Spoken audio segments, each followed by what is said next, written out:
On today's show. Oh, baby, we got to run it back. We'll preview and predict the NBA Finals rematch between the Cavs and the Warriors. Lee Ellis joins us live from the court in Golden State as the teams warm up for Game 1. And Shaq takes us on a ride in a brand new edition of the Meme Team. It's Thursday, June 2nd. The starter starts now.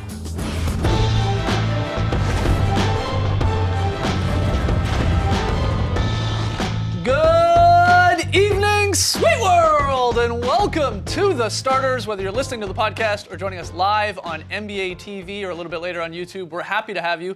I'm J.E. Skeets, and alongside me, as always, that's Tess Mellis. I'm a fun-loving guy, and by that I mean I love fun.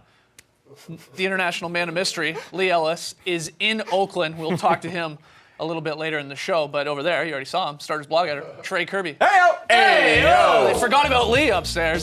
Trey, what do you got over there? Well, I'm here at the internet looking for your best tweets at #TheStarters. And guys, the NBA Finals start tonight. Yeah! 9 p.m. Eastern on ABC. I was so excited this morning that I stole my daughter's dolls and made a hype video. Yeah. And if that doesn't get you excited, I don't know what will. We're going to get to our predictions here in a minute, but we want to hear from you first, which is why we're running a live Twitter poll where you can pick the winner of this year's finals. If you think the Cavs are going to pull off the upset, tweet out #StartersCavs. If you think the Warriors are going to finish off a legendary season with the title, tweet out #StartersWarriors. I just did. yeah, people already tweeting. Already getting your tweets, and I love it. I'm not going to spoil my prediction quite yet, but after I stole her dolls earlier this morning, I did ask my daughter who she thought was going to win tonight, and her answer kind of surprised me. Isla, who do you want to win tonight, Warriors or Cavs? Cavs. So that's her pick, Cavs. Cavs. But we want to hear from you, so hop on Twitter, tweet out your winners, #StartersCavs or #StartersWarriors, and we'll see the results a little bit later. All right, as I said, we're going to talk to Lily live in the Oracle to get us ready for Game 1 tonight. And we got a new edition of the Meme Team. But first, we're just hours away from the NBA Finals starting. It is the rematch. A lot of people very, very excited for this. The Warriors and Cavs. Steph Curry's hot shooting Dubs looking for their second consecutive title here and possibly trying to cap off one of the greatest seasons ever, while King LeBron James hopes to help his Cavs squad finally bring a hometown title. It's been 50 plus years for Cleveland. We are going to get to our predictions, but there's still a lot of questions surrounding these finals, which is why, Trey, we got the major keys to the finals here. You've got the questions. We hopefully have the answers. That's exactly right, Skeets. And our first key question, the Warriors had the best offense in the league during the regular season, but the Cavs got that #1 spot during the playoffs. So tell me, can the Cavs score enough to keep up with the Warriors? What do you guys think? I think they can. This will be a very different Cavs offense than last year's finals. If That's you true. remember last year, LeBron hated the way they were playing. He hated scoring 35 points and shooting that much. Last year was about LeBron shooting a ton. Yep. This year it's about the team. He's going to get his guys going. He's going to feel like himself because he's not going to shoot as much. He's going to get into the paint, as we've seen this postseason, and get those three ballers going. I think it's going to be really interesting to see how they defend LeBron and how he gets his guys going, because that is what he's going to do. This team is shooting a better percentage from the three-point line than the Warriors. They're getting more of their points from the three-point line than the Warriors. They haven't seen a defense quite like the Warriors yet, that's the big thing here. That's right. And I wonder, yes, you're right, the biggest difference from the 2015 Cavs to the 2016 Cavs is the ability to go small. They've got their guys there. They can play Fry at center. Kevin Love's going to see some center. We may even see LeBron at center in this finals. But does that play into the strength of the Warriors? I think a little bit, yeah. And you're right. I mean, they're hitting the three ball, unbelievable consistency right now, putting up a whole lot of them as well. They can keep up with the Warriors in terms of scoring for a quarter. Yeah, easily a half, probably even a game or two. But 4 out of 7 games can they do it? Yeah. I don't think you can play Warriors ball and beat them at their own game. Yeah. But they're probably going to try. I agree that they're not going to try and keep the pace up. No matter what Tyronn Lue says, right. The Warriors are just too good at it. They've got the fastest pace in the playoffs thus far. The Cavs have played slow, 14th of the 16 playoff teams. They're going to slow it down. They're going to rebound. It's just about possessions. When you're playing a great offense like this, it's the numbers game. Mm-hmm. We want to have as many possessions as possible, and it helps that they are a great rebounding team. We'll see. All right, Trey, next one. All right, our next key question. If Draymond Green gets another 2 technicals or a single flagrant foul, he'll be suspended for one of the most important games of the season. So can Draymond avoid suspension? This is a huge question or storyline yeah. going into this series. I mean, Trey just said it. 2 techs, he automatically gets a game. 1 flagrant foul, that's it. He automatically gets a game. Green says, he promises he's going to control his emotions. But do you truly believe this guy can go 5, 6, 7 games without, and I throw this in air quotes, a borderline unnecessary play? Because that's all it could possibly take. One unnecessary look and play, either a flail, a kick, going for a rebound, taking down a guy, and the refs could easily go, well, flagrant on both guys here.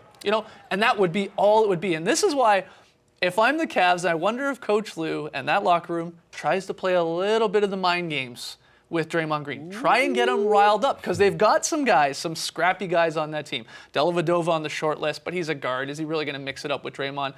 We've already seen Dante Jones come in and get a game suspension for what he did in that series.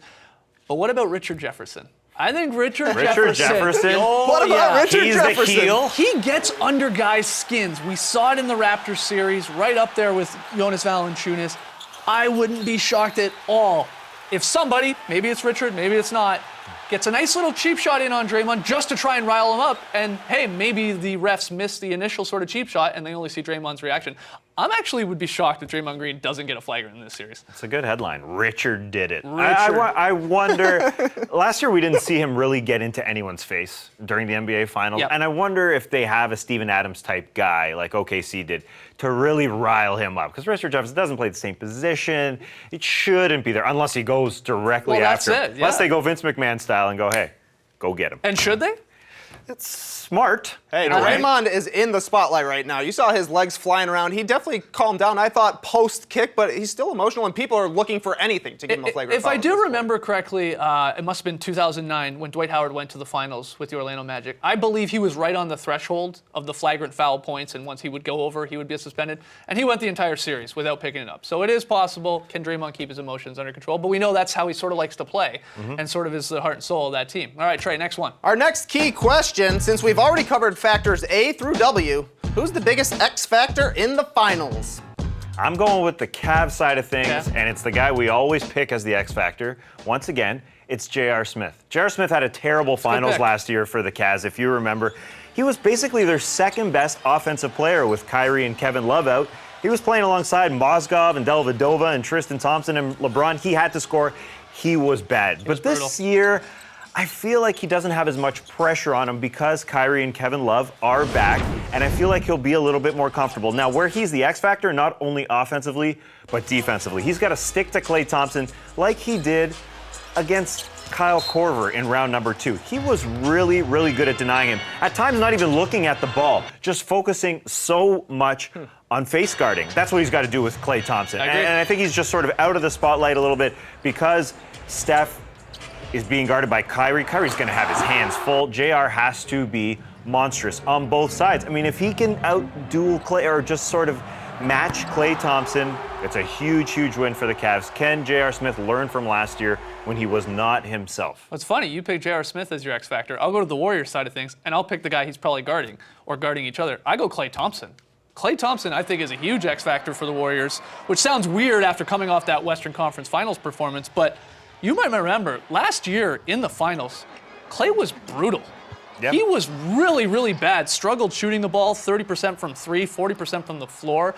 I saw Warriors World. They summed it up really well. Last year, Klay, because they won, he was the guy who got an A on the group project, even though he did nothing. Yeah. But this year, he could be like the class valedictorian because of what we saw, and if he continues that in the finals. That matchup, you're right though, Tass, that is a big X factor. The two shooting guards and how well they can contain each other, and of course switching off on guys as well, because we're going to see tons of cross matchups in this. It's a redemption year for both of them. Yeah, absolutely. Trey, next one. Our next key question is one that Stanley Johnson, Paul Millsap, and Damari Carroll will be very interested to hear your answers to. How does Golden State guard LeBron James? Those guys couldn't figure it out. Well, Golden State was really good at it last year in the postseason. I said that LeBron averaged 35 points. So you'd think that they stunk at it, but they were very He had good. to work for it. Yeah, he kept shooting, because they've got Andre Iguodala. They've got a perfect guy for him. Nobody is really big enough to guard LeBron James, but Andre Iguodala seemingly is the perfect guy. You guard him one-on-one because you can't let the threes kill you. You just can't. Steve Kerr and his staff have been watching what the Cavs have done, from April 15th on. LeBron goes to the rim, and he doesn't want to shoot all the time. I mean, he has been shooting at the rim, but he wants to get his guys going. That's what he does. So you got to guard him one-on-one and take away the shooters. Yeah, we talked about it on yesterday's show, whether Kerr would even start Iguodala on him or would he still come off the bench, and we'll find out soon enough. But I'm with you. You play LeBron one-on-one. He wants to pass. He wants to get all those three-point shooters going. That's Let who he him is. get his point, and he's going to take, as great as defender Iguodala is, LeBron can go to the post, get to the line, and score course. on Iguodala a lot of times. You live with that if That's you're the where he Warriors. does his You work, yeah. Absolutely live with that, I think, if you're Golden State Warriors. I think that's what Kerr thinks. I think that's the game plan. And, yeah, you just sort of let him get his 40 and try and take away all the shooters. All right, Trey. One more question. I believe it's the granddaddy of them all. Yeah, I guess you can consider this last question the skeleton key because it unlocks everything. Who you got, Cavs or Warriors? This is it, eh? Just Let's hear it. simple as that.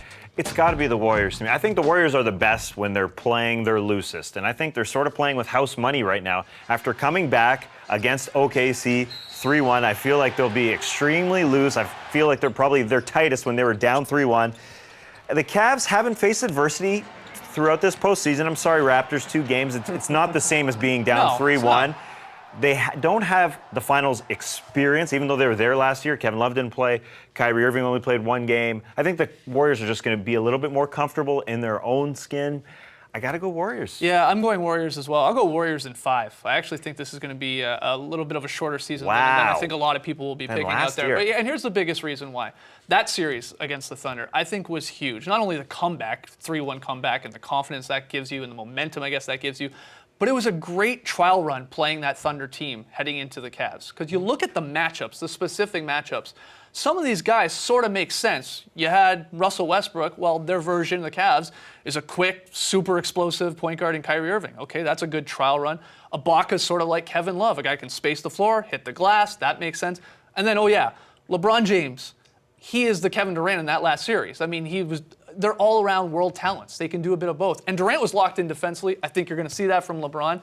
They got their reps in playing the Thunder. I think that's going to help them tremendously. The flip side of it, of course, is the Cavs were playing the Pistons, the Hawks, and the Raps. Yeah. That's going to be one heck of a wake-up call for them when they go against the Warriors. I think the Warriors take those 2 games at home. And part of it last year was that the Warriors learned how to play the Cavs in the middle of Game 3. They did. Now they know them. I mean, right from the get-go, they know them. So I'm taking them in 6, the same number as last year. I can't reduce it. I can't.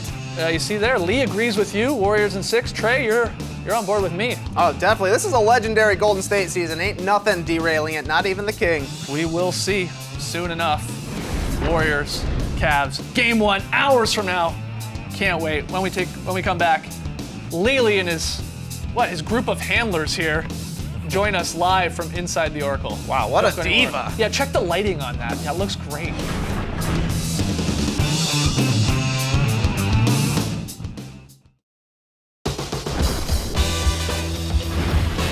Welcome back. We are even closer than we were when we started this show. The finals start on ABC, 9 Eastern, 6 Pacific. And to give us the Game 1 scoop, he was born on an island. He loves the water. And that's why it's so natural to call Lee Ellis in Oakland, Lee by the Bay.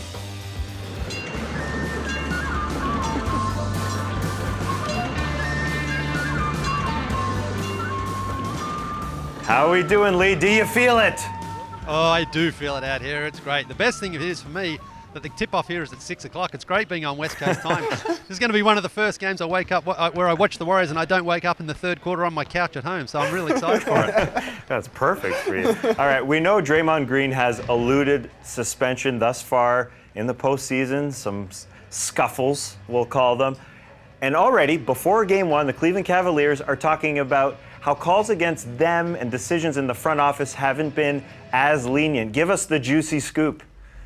Well, there's certainly been a little bit of tension building between the two teams in relation to that, because earlier in the playoffs you saw LeBron James got whacked against the Detroit Pistons when Andre Drummond hit him, and then against the Atlanta Hawks, Jeff Teague also kind of bumped him, and there was no further discipline. And then, of course, against the Raptors, Dante Jones got a game suspension. Now, Dante Jones, we know, is an end-of-the-bench type of guy, but I think the Cavs feel that they've been treated a little more harshly than some of the other teams, And I think as well, when you look at someone like Draymond Green, who had that incident, of course, with Steven Adams, and he wasn't suspended for it, I think that the Cavs feel that they have to be on their best behaviour at all times, whereas perhaps the Warriors get away with a little bit more leniency there from the league office. So that's certainly a storyline to watch in this series. We know that Draymond Green is the emotional guy, and he's on those. He's close to getting a suspension wire through technical fouls or a flagrant foul. But I think it's going to be very interesting to see how close and how tight this game is refereed, especially tonight, because obviously any suspension to any player could have a severe impact on the series. All right, we just talked about the X factors in this series. We talked about the shooting guards. Who do you have as the smaller known player, the little name guy, besides LeBron and your Curry, as the X factor in this series? Well, I think if you look at the Cavaliers, last year, of course, Kyrie Irving got injured in Game 1 and Matthew Dellavedova had to step into his starting role spot, and he actually performed pretty well in Game 2 and 3. But then after that, Steph kind of turned it on and left Delly out a little bit. But I think in this series, Dellavedova's going to have a much different role. He's only going to come on for those 4 or 5 minute spurts where he can be that real energy spark. He can throw his body defensively on whoever he's guarding, likely Steph Curry.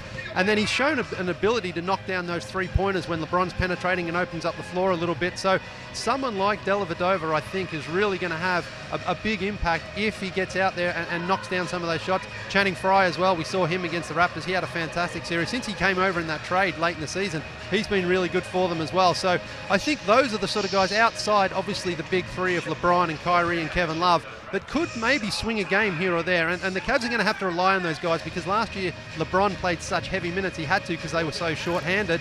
This year, though, they're at full strength. So those guys who do come on and play for only a minute or a couple of minutes at a time are really going to have an impact and not make it so that when LeBron does check back into the game, he has to make up a deficit of 10 to 15 points. All right, just like the last couple years, whenever we send someone to correspond from the finals, we like to give them a bit of a challenge so we can air it on the next show. Now, we're just getting started here, so we're very nice with this first one. We're giving you something that you love. We all know the Steph Curry tunnel shot he makes before each game. This is your challenge, Lee. Do what Steph does. Hit that tunnel shot. Okay. I thought you were going to ask me to defend it, but okay, if I have to try to make it myself, that's going to be a little bit easier. All right, okay. How many shots do I get at it? Just one? As many as you need. Lee Ellis, you've never taken just one shot in your life. In your life, man. Hey, shooters shoot, Yeah, exactly. All right, enjoy the game, Lee. Can't wait to see you complete that challenge. We know you're banging that You shot. got this, Lee. He'll hit it. All right, we're taking a little break. It's part of our most popular series on the NBA's YouTube channel. It's the Meme Team.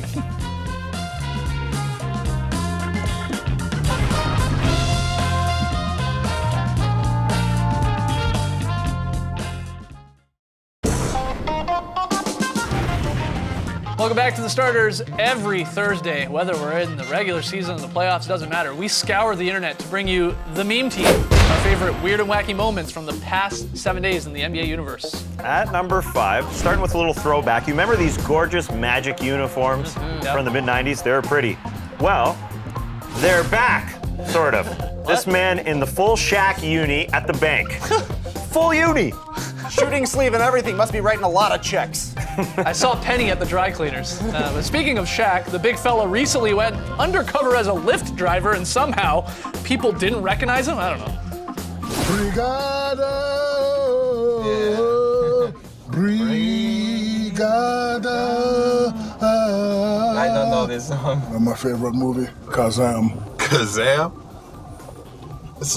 It's a movie. It's a good. No, it's everybody's favorite movie. Everybody's. You ever seen my favorite? Oh my God! Oh my God! At number 3, more ride services. NBA stars are just like us. Steph rolled in an Uber this week. I was in an Uber yesterday, and the guy was talking to me about all 3 different things going on. Did you just say you were in an Uber? Of course. Okay. What about LeBron? When he's not riding in his Kia, does he Uber? Have you ever taken an Uber? I have, but I don't have an account. Okay, all right. Bleacher Report is back with another edition of Game of Zones, this time featuring the young T-Wolves and a disgruntled James Harden. Well, Football Friday, what do we have here? I'm Wiggins. This here's Cat. We're both #1 picks and Squires of the Year. How are you now? Sir Garnett said anything is possible. Warriors have broken into the gates. Beasley's been posterized. Patrick Beverley's ankles are broken. And Clutch. What happened to Clutch? His head's been ripped off. Oh, God. And the worst part is, they did this with only one splash, brother. Damn it, I cannot be the only one on offense. So good. That Those are is so good. At number 1, the Warriors overcame the Thunder in the Western Conference Finals by becoming only the 10th team in NBA history to come back from 3-1. Provided some ample material for the mean and talented people out there. Yeah, the Warriors are crashing Russ's This dance party. video is never gonna die. No. Absolutely not. Steph Curry on the cover of Parents, more like KID. And DJ Steve Porter used Kevin Durant's MVP speech to kill the Thunder. Steph, I don't think you know what you did. You the real MVP. Oh, that is cool. That's so cool. That gives me shivers every time I watch it. That's But you cool. can't get mad at these reigning sad Michael Jordan faces because this is just well done. They cool. nearly beat a 73-win team. That's what the internet does. Oh, the meme team. Sometimes so mean. All right, gotta take one more break. When we come back, you, the people, decide who wins the 2016 NBA championship. Poll results are next.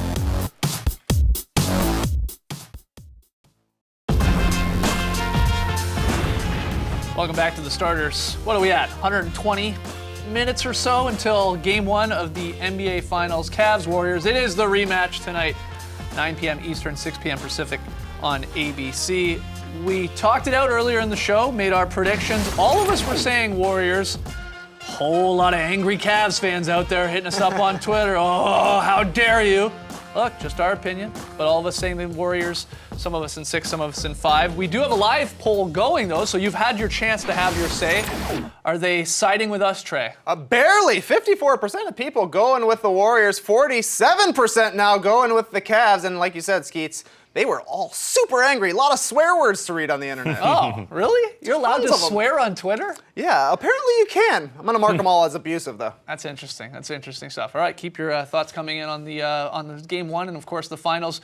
We got the Drop podcast tomorrow morning. We're gonna be back here tomorrow night at 6:30 p.m. Eastern. But in the morning, because it's Friday, we record our hour-long podcast. It's called The Drop. It's up on iTunes. It's up on Google Play.